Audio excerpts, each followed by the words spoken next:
अक्षास्त्रगपरशुं गदेषु कुलशं पदमं धनुष्कुण्डिकां दण्डं शक्तिमशिं च चर्मजलजं घण्टां सुराभाजनं शूलं पाशसुदर्शने च ददतीं हस्तैः प्रसन्नाननां सेवे सैर्वमर्दनीमिह लक्ष्मीं सरोजस्थिताम्।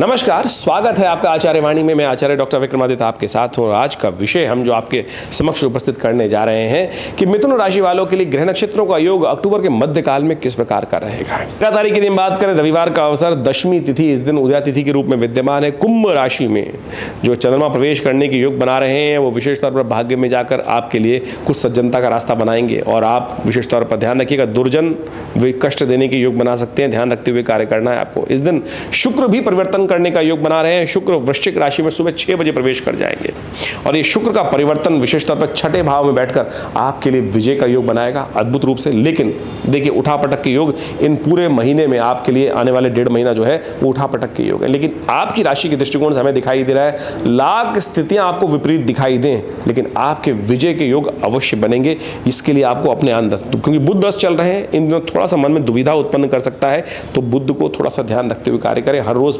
पालक लेकर गाय को खिला दिया करें। हमने पहले भी आपको उपाय बताया था, ये आपके लिए सब प्रकार से शुभ रहेगा। नए कार्य आरंभ करने के लिए सर्वार्थ सिद्ध योग बन रहा है, तो उसमें आप सुंदर रूप से आगे बढ़ने का प्रयास करें। 14 तारीख की हम बात करें, उस दिन विशेष तौर पर सोमवार का अवसर है, एकादशी का योग है, द्वादशी उस दिन क्षय हो रही है। देखिए, बड़ी विचित्र स्थिति चल रही है कि पिछले 1 महीने में बात करें, पूरे इस महीने की बात में, अश्विन के महीने में 2 तिथियां क्षय हुई और 2 तिथियां ही बढ़ गई। तो ऐसे में जो स्थिति चल रही है, उठापटक का वातावरण रहेगा, कभी ग्राफ ऐसा कभी ग्राफ ऐसा। तो जो स्पेकुलेशन वाले बिजनेस कर रहे हैं उनको थोड़ा सावधान लेना चाहिए। चीज़ों में बेतहाशा बढ़ोतरी होने के योग बन सकते हैं और मार्केट गिर सकती है, ऐसा योग भी बनता दिखाई दे रहा है। सोमवार का अवसर है, ग्रह नक्षत्रों के दृष्टिकोण से आपको थोड़ा ध्यान रखने की जरूरत है। एकादशी है, चावल का दान करें, भगवान विष्णु का सुंदर पूजन करें। पापों को संहार करने वाली पापंकुशा एकादशी है, पापों पर अंकुश उत्पन्न करने वाली। भगवान विष्णु का स्तवन, बिल्व, भगवान विष्णु को तुलसी चढ़ाना, उनका चरणामृत ग्रहण करना, ये आपके लिए सबसे श्रेष्ठ उपाय है। ग्रह के दृष्टिकोण से ये करेंगे तो सज्जनता का उदय की भी होगा, रास्ता भी आपको प्राप्त होने के योग बन सकते हैं बहुत सुंदर तरीके से। यदि हम बात करें 15 तारीख मंगलवार की, प्रदोष व्यापनी भौम प्रदोषनी विशेष तौर पर योग पड़ रहा है भौम प्रदोष का, क्योंकि त्रयोदशी उदया तिथि और शाम तक विद्यमान रहेगी, तो मंगलवार और त्रयोदशी की तिथि होने के कारण से ये बहुत सुंदर है। यदि जीवन में कई बार कहा जाता है शास्त्र के दृष्टिकोण से, यदि आपका कोई लोन है वो उतर ही नहीं रहा है, तो इस स्थिति का उपयोग करना चाहिए। सुंदरकांड का पाठ, हनुमान चालीसा का पाठ जितना करेंगे वो उतना कहीं ना कहीं विभीषण जो विशेष तौर पर जो संतति है उसका पाठ करना चाहिए। भगवान की शरण में विभीषण शरणागति का जो पाठ है सुंदरकांड के अंदर, उसको इस सुंदर तिथि में अवश्य कर लेना चाहिए। कहा जाता है कि जो संपत्ति भगवान शिव ने तप करने के बाद रावण को प्राप्त कराई थी, इस जो विशेषतः विभीषण जी ने जिस प्रकार से भगवान की शरणागति प्राप्त करी, उसका यदि पाठ कर ले तो कैसे ही कष्ट हो जीवन से उससे निवृत्ति के योग बन जाते हैं। यह काट्य प्रयोग है, इस स्थिति में अवश्य करने का प्रयास करना चाहिए। ग्रह नक्षत्रों के दृष्टिकोण से मीन में चले जाएंगे चंद्रमा करीब करीब शाम को 4:45 बजे के आसपास, और ये आपके लिए कहीं ना कहीं विजय का योग बनाते दिखाई देंगे। कर्म का फल पूरी तरह से आपको प्राप्त करने के योग बना सकते हैं। आने वाला जो समय है वो आपकी मेहनत के अनुसार से लाभ प्राप्ति के योग बनाता दिखाई दे रहा है।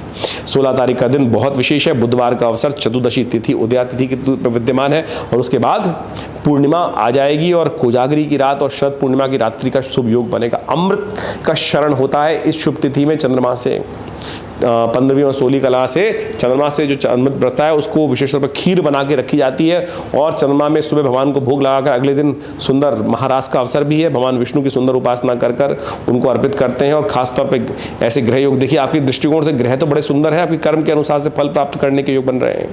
चंद्रमा जिस प्रकार का योग बना रहे हैं राहु के साथ बैठकर, ये आपके लिए ऐसा है, कर्म भाव में उपस्थित होने के कारण से कर्म जितना अच्छा करोगे। कर्म क्या किया जाए इस शुभ तिथि में?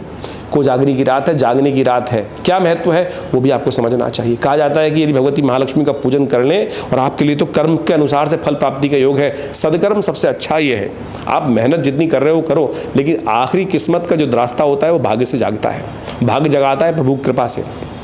तो प्रभु कृपा प्राप्त करने का योग जो है वो बड़ा सुंदर है। ऐसे में आप भगवती महालक्ष्मी का पूजन कर लीजिए, कृपा के योग बनेंगे अद्भुत। 16 अक्टूबर को बुधवार के दिन कोजागरी पड़ रही है। ये कोजागरी की रात, जैसा नाम है कोजागरी, कौन जागता है, जो जागत है सो पावत है, जो सोवत है सो खोवत है। महालक्ष्मी की कृपा प्राप्त करने की अद्भुत रात्रि है। और कहा जाता है भगवती महालक्ष्मी जो इस दिन रात में उनका स्मरण करते हैं, उनका यज्ञ करते हैं, उनका पूजन करते हैं, चांद की रात में बैठकर, उस पूर्णिमा के चांद के अंदर बैठकर भगवती का जो स्तवन करते हैं, उनके जीवन में समस्त प्रकार से कृपा प्राप्ति करने के योग बन जाते हैं। ये हमने अकाट्य प्रयोग देखा है शास्त्र के दृष्टिकोण से। इसकी कथा भी बड़ी विचित्र है। शास्त्र में जो कथा प्रमाणित है वो भी हमें समझनी चाहिए। कोजागरी की कथा है क्या? कहा जाता है कि अनादिकाल के अंदर जब इंद्र पूरे वर्चस्व में थे तो अपने अहंकार में मदमस्त थे। एक दिन संसार का भ्रमण कर रहे थे, ऐरावत पर आरूढ़ होकर सामने दुर्वासा ऋषि वन में भ्रमण करते हुए आ रहे थे। इंद्र को देखा, उन्होंने प्रणाम किया और इंद्र के स्वागत में वन फूलों की बनी हुई माला जो उनके पास थी उन्होंने इंद्र को उपस्थित करी। इंद्र ने उसको लेकर आदर से लिया, लेकिन हाथी के सिर के ऊपर, ऐरावत के सिर के ऊपर रख दिया।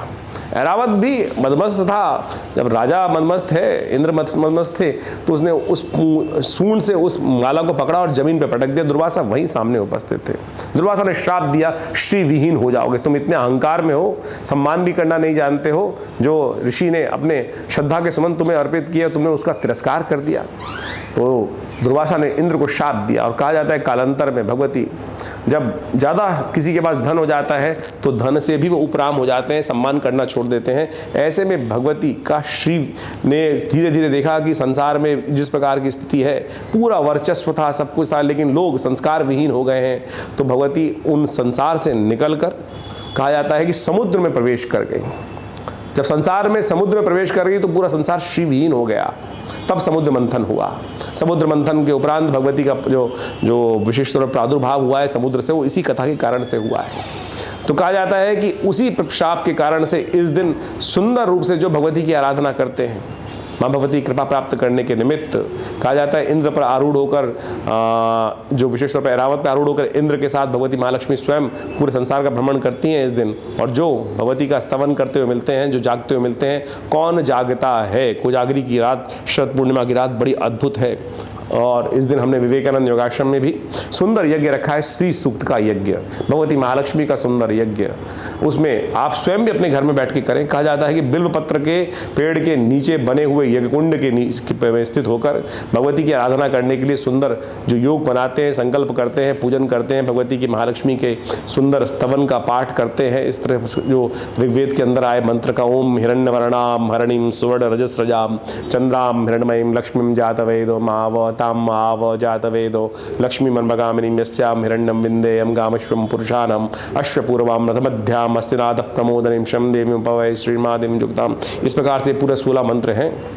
इनका जो स्तवन उस रात्रि के वक्त में करते हैं, भगवती की अद्भुत कृपा प्राप्ति के योग बन जाते हैं। हमने विवेकानंद योगाश्रम में इस सुंदर रात्रि के अवसर पर ये सुंदर कार्यक्रम रखा है। आप सब अवश्य इसमें सम्मिलित हों भगवती कृपा प्राप्त करने के निमित्त। देखिए, चमत्कार की रात्रि है, जागने की रात्रि है, और ये शरद पूर्णिमा की रात्रि, कोजागरी की रात्रि जो 16 अक्टूबर को पड़ रही है, अद्भुत है। और ऐसे में अवश्य जीवन में पता नहीं कौन कौन से कर्म हो जाते हैं, कब कष्ट उत्पन्न हो जाता है, उन सब से निवृत्ति का हमारा ये कार्यक्रम जो हम इस चैनल के माध्यम से आपके समक्ष रहते हैं, प्रत्यक्ष प्रमाणों के साथ उपस्थित करते हैं।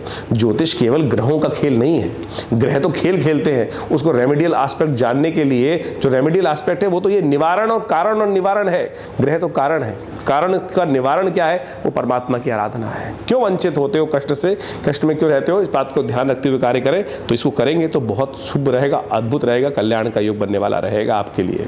तो 16 तारीख आपने अभी समझी कि क्या स्थिति है, ग्रहों का योग किस प्रकार से है, कौन सा खास कर्म करने से आपके जीवन में कल्याण के योग बनने वाले हैं, वो कर लीजिएगा, अद्भुत रहेगा आपके लिए। 17 तारीख की दिन बात करें, बृहस्पतिवार का अवसर, पूर्णिमा उदय तिथि है, महारास का सुंदर अवसर है और साथ साथ संक्रांति का योग बन रहा है। सूर्य परिवर्तन कर कर आपकी राशि के अनुसार से जा रहे हैं तुला राशि में और बुद्धि स्थान पर जाकर विराजमान हो जाएंगे। ये आपके लिए बड़ा अनुकूल रहेगा समय। तुला के सूर्य वैसे तो अच्छे नहीं माने जाते, लेकिन आपकी राशि के दृष्टिकोण से हमें लगता है कि ये कई महत्वपूर्ण कार्य, कई महत्वपूर्ण चीज़ों को आपके जीवन में उत्पन्न करने के योग बनाने वाले हैं। हम बताएंगे इसके बारे में, पूरा अलग से एक वीडियो बनाएंगे, लेकिन ये समझ लीजिए ये आपके लिए अच्छा ही है, खराब नहीं है। ऐसे में सूर्य को थोड़ी ताकत जरूर देने की जरूरत है। नित्यपति भगवान सूर्य को जल अवश्य दें, हो सके तो कभी कभी गेहूं का दान कर दें, हो सके तो सबसे श्रेष्ठ ये है कि बिल्व पत्र के पेड़ के जाकर थोड़ा जल अर्पित कर दें। ये सारे उपाय आपके लिए बड़े सुंदर रहेंगे। ग्रह नक्षत्रों के दृष्टिकोण से ग्रह परिवर्तन का योग भी बन रहा है, चंद्रमा मेष राशि में प्रवेश करने के योग बना रहे हैं, ये आपके लिए कहीं ना कहीं अच्छा रहेगा। कोई संत महात्माओं की हेल्प करने का अवसर मिले ना, चूकिएगा मत।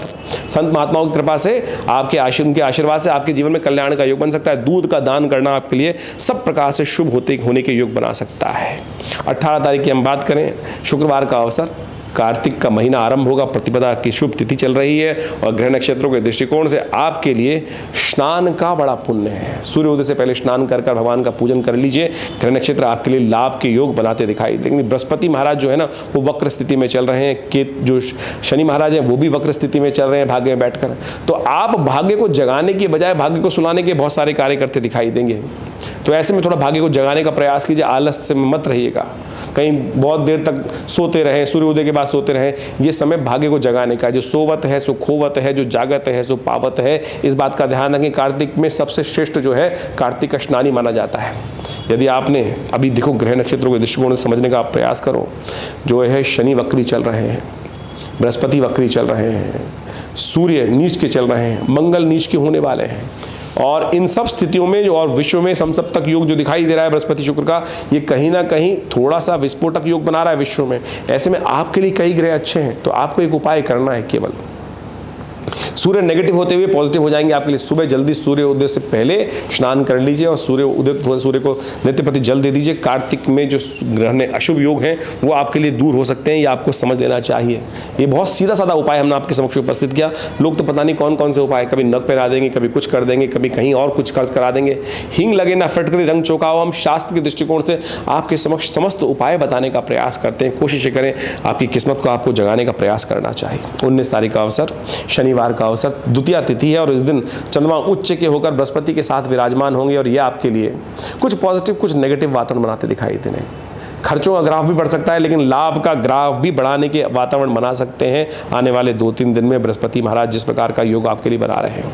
बस आपको ध्यान रखना है, केसर का सेवन, हल्दी चीज़, पीली चीज़ों का दान, ये अवश्य करने का प्रयास कीजिए। देखिए शनि भी अनुकूल होंगे और बृहस्पति के कारण से ये उपाय कर लेंगे तो लाभ के योग बन जाते हैं। 20 तारीख यदि हम बात करें, रविवार का अवसर, तृतीया तिथि उदया तिथि के रूप में विद्यमान है। चतुर्थी उसके बाद थोड़ी देर बाद ही आ जाएगी, तो करवा चौथ का योग बनेगा, लेकिन चतुर्थी क्षय हो रही है। इस दिन मंगल भी परिवर्तन की तरफ जा रहे हैं। मंगल भी नीच के हो जाएंगे, कर्क राशि में प्रवेश करेंगे करीब 2:30 बजे के आसपास। बुध भी उदय होने जा रहे हैं। आपकी राशि के अनुसार सबसे श्रेष्ठ बढ़िया काम क्या हो रहा है, बुध उदय हो रहा है। यानी लुपाता हुआ बल्ब कहीं ना कहीं आपको पॉजिटिव उम्मीद की किरण जगाने के योग बना सकता है। चंद्रमा करीब शाम को उदय होंगे, शाम के समय करीब दिल्ली के हिसाब से बात करें तो 8 बजे के आसपास का समय चल रहा है, 7:56 पर। और उसके क्षेत्र में हम पूरा सा एक अलग से वीडियो बनाएंगे आपके लिए, और आपके क्षेत्र के अनुसार से कौन से खास उपाय आप करने चाहिए करवा चौथ के दृष्टिकोण से, इन सब का परिवर्तन, मंगल क्या करेंगे इसके संबंध में अलग से एक वीडियो बना के हम उपस्थित कर रहे हैं। उन सबको समझते हुए कार्य करेंगे तो बहुत अच्छा रहेगा आपके लिए। तो ज्योतिष का ये जो प्रभाव है, ये गोचर का प्रभाव, ये आपने समझा। इस गोचर के प्रभाव के कारण से ही जीवन में कई प्रकार के योग बनते हैं। देखिए वैसे तो ये 12 राशियों के हिसाब से गोचर का प्रभाव हम आपके समक्ष उपस्थित करते हैं, लेकिन इसके अलावा आपकी जन्मपत्री जो है बहुत बहुत महत्वपूर्ण होती है, क्योंकि उसी वास्तु दृष्टिकोण से, जन्मपत्री के दृष्टिकोण से ही आपको समझा जा सकता है कि क्या कुछ ग्रहों का प्रभाव आपके ऊपर होने वाला है। जैसे इसको इस प्रकार समझ लीजिए बड़े आसानी से समझने के लिए कि जन्मपत्री और गोचर में क्या फ़र्क है वास्तविक तौर पर। दिन पर दिन हर रोज़ सूर्य निकलते हैं और हर रोज़ सूर्य अस्त होते हैं, चंद्रमा निकलते हैं, समस्त प्रकार के तारामंडल इत्यादि होते हैं, हवाएं चलती हैं। तो ये तो हर जितने भी इस धरा पे प्राणी हैं उनके लिए उसी प्रकार का प्रभाव पड़ रहा है। लेकिन आप कहाँ विद्यमान है, किस प्रकार का आपका स्वभाव है, किस प्रकार का है, वो हर व्यक्ति की फितरत अलग अलग प्रकार की होती है। मौसम सबके लिए सेम है, वो परिस्थितियां सबके लिए सेम है, 365 दिन सबके लिए सेम चल रहे हैं, वातावरण का प्रभाव चल रहा है और उसी का प्रभाव आपके हर व्यक्ति पर अलग अलग किस्म का प्रभाव वो उपस्थित कर रहा है। ऐसा नहीं है कि कोई बीमारी आई सब लोग उससे ग्रसित हो गए, बहुत सारे लोग बच जाते हैं। जो वास्तविक तौर पर हर रोज़ कईयों की किस्मत जागती है, कईयों की किस्मत सो जाती है। वो जबकि सूरज तो सेम निकला, हवाएं तो सेम चली, वातावरण की स्थिति भी सेम रही, एक घर में रहने वाले सभी लोग उसी प्रकार से हैं, लेकिन सबके लिए वातावरण सेम रहा, लेकिन परिवर्तन हर व्यक्ति के हिसाब से अलग अलग है। यही जन्मपत्री को समझने का तरीका है। तो गोचर का प्रभाव जिस प्रकार से नित्य प्रति ग्रहों का परिवर्तन हो रहा है वो सब पर पड़ रहा है, लेकिन हर व्यक्ति के हिसाब से अलग, क्योंकि वो परिस्थिति में, हर व्यक्ति अलग अलग परिस्थिति में है। उसको देखने के लिए, निष्कर्ष निकालने के लिए जन्मपत्री परम आवश्यक रहती है।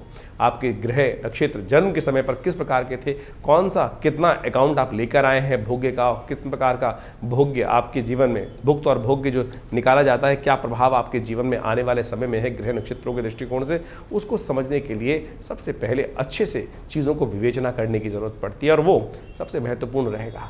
जन्मपत्री का गोचर का प्रभाव तो ये केवल आपको आभास दे सकता है ये कुछ होने के योग है। बहुत सारे लोग बार बार प्रश्न कर लेते हैं कि 12 भागों में आप पूरे विश्व को कैसे विभाजित कर सकते हैं।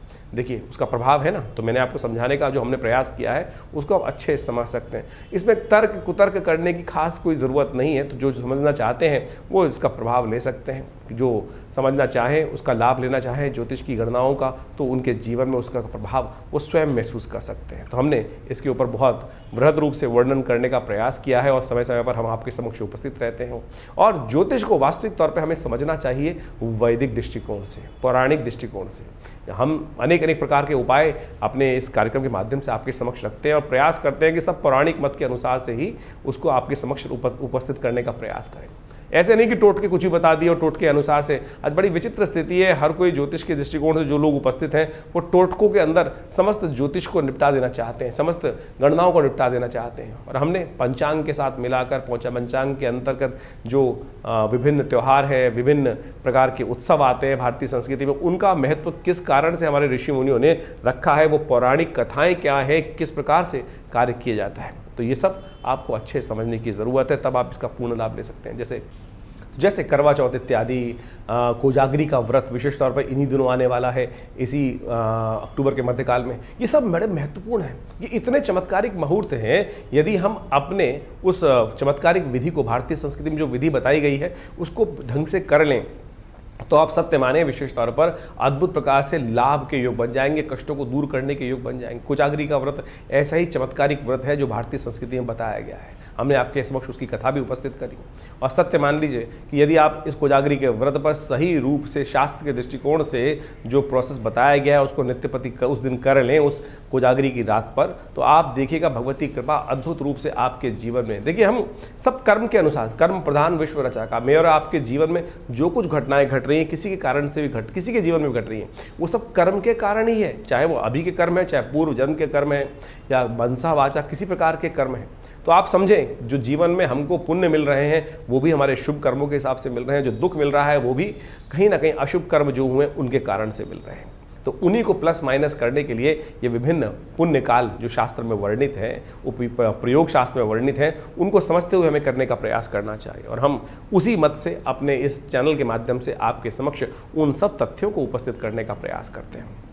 जो समझने वाले समझ गए, जो ना समझे वो उनके ऊपर है। विशेष तौर पे हम तो शास्त्र के दृष्टिकोण से जो जिस प्रकार के परिवर्तन का युग बन रहा है वो आपके समक्ष उपस्थित कर रहे हैं। और विवेकानंद योगाश्रम जो हमारा संस्थान है पिछले करीब 50 सालों से, 60 सालों से लगातार इस क्षेत्र में, आध्यात्म के क्षेत्र में, धर्म के क्षेत्र में और विभिन्न चिकित्सा के क्षेत्र में कार्य कर ही रहा है। आश्रम में नित्यपति, जैसा हमने आपको कई बार बताया, अवगत कराया है कि 8 घंटे नित्यपति यज्ञ चलता है। भगवती दुर्गा का चमत्कारिक शिव विग्रह उपस्थित है जो 500 साल पुराना है और वो विशेष तौर पर मुल्तान से आज़ादी के समय पर हमारे इस आश्रम पर पधारा और वो उन्हीं के सानिध्य में आज ये समस्त कार्य आश्रम पे किए जाते हैं। एक बहुत बड़ा प्राकृतिक चिकित्सा योग का अस्पताल है जो भारत सरकार के पैनल पर है, दिल्ली गवर्नमेंट के पैनल पर है। और योग, प्राकृतिक चिकित्सा, आयुर्वेद इत्यादि के संबंध में सुंदर रूप से हम लगातार उन सब संबंधों में चिकित्सा सुविधाएँ वहाँ उपस्थित करते हैं। विभिन्न आश्रम की पुस्तकें हैं जिनके द्वारा से हमने जो शोध संस्थान से के माध्यम से किया उन सबको उसमें विशेष तौर पर उपस्थित करने का प्रयास किया, चाहे वो मंत्र के संबंध में हो, चाहे वो यंत्र के संबंध में हो, चाहे वो मुद्राओं के संबंध में हो, चाहे वो यज्ञ इत्यादि के संबंध में हो, भारतीय संस्कृति के संबंध में हो, कुंडली महाविज्ञान, योग विज्ञान, इन सब पर विभिन्न पुस्तकें हमारे आश्रम से प्रकाशित हैं और वो सब भी आप आश्रम से जुड़कर प्राप्त कर सकते हैं। और हर रोज़ जो कार्यक्रम चलते हैं विभिन्न प्रकार के, उनमें भी हम आपको साक्षात निमंत्रण देते ही रहते हैं। रविवार को एक विशेष कार्यक्रम होता है जो करीब सुबह 8 बजे से लेकर 11 बजे तक रहता है। भंडारे की सुंदर व्यवस्था रहती है। आप सब इन समस्त कार्यक्रमों से जुड़ेंगे तो आनंद रहेगा और आश्रम के साथ जुड़कर आप भी अपने भाग्य को चमका सकते हैं।